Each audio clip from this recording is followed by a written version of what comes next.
Senator Barack Obama's trip to the Middle East and to Europe was important not so much for what it tried to accomplish, as about what it succeeded in avoiding. Most of the media referred to it as an effort to burnish his foreign policy credentials or to show he's got what it takes to be commander-in-chief. Phyllis Bennis is a fellow for the Institute for Policy Studies in Washington, D.C., and she's the author of a forthcoming book on U.S.-Iran relations. I asked her if the Obama tour had inadvertently raised expectations in the Arab world about what an Obama administration might accomplish. Phyllis, the Obama tour of the Middle East and now of Europe seems to have been a great success by a lot of media reports. What do you think the effect has been inside the Muslim world, especially in Iraq? Well, I think for a certain sector of Iraqi society, people close to the government, people like Iraqi Prime Minister Nouri al-Maliki, it was a huge success. The proposal put forward by Barack Obama was something that al-Maliki could embrace, could endorse, and gain credibility with the Iraqi public in advance of the elections that are scheduled. Well, they were scheduled for October. It now looks like they might happen in December, but it's not at all clear because the Kurds are protesting. Might be into next year, but whenever they happen, al-Maliki knows that if he does not come out against the U.S. occupation, he doesn't have a prayer. That was the reason that he was so enthusiastic about Obama's call to withdraw troops in 16 months. When Obama mentioned that he would be preferring to move troops to Afghanistan and out of Iraq, do you think that had some kind of negative impact among the Iraqi elites? I'm not sure that they have that vision. My sense of the Iraqi elites right now is that their vision is very narrow. It's limited to the national interests that they perceive in their own country. I think that the problem is for the Afghans, facing an additional 10,000 troops right away, and potentially thousands more.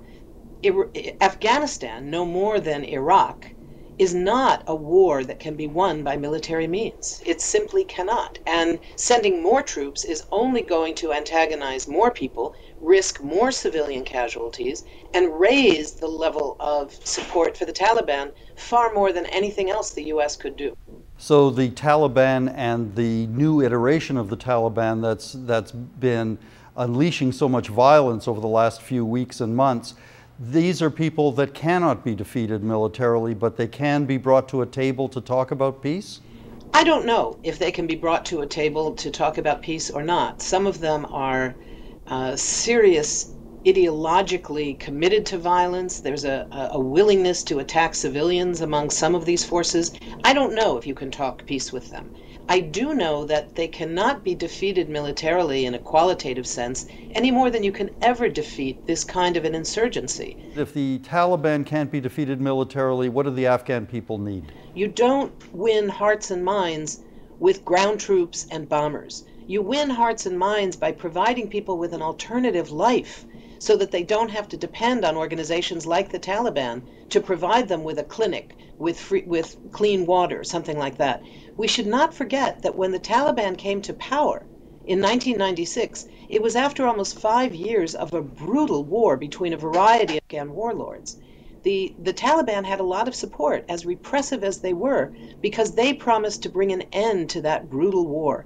We're not going to win support away from the Taliban by killing people, whether it's attacking a wedding party by mistake over and over again, or by killing members of the Taliban themselves for that reason, who we should not forget come out of those local areas. They're not using local areas, they are from those local areas. So if we're serious about winning hearts and minds, it means not sending more rockets, not sending bombers, not sending troops. It means sending doctors, sending money, sending building equipment to rebuild a shattered Afghanistan. Then we might have a chance of winning people away from support for this kind of fanaticism that we've seen in the past.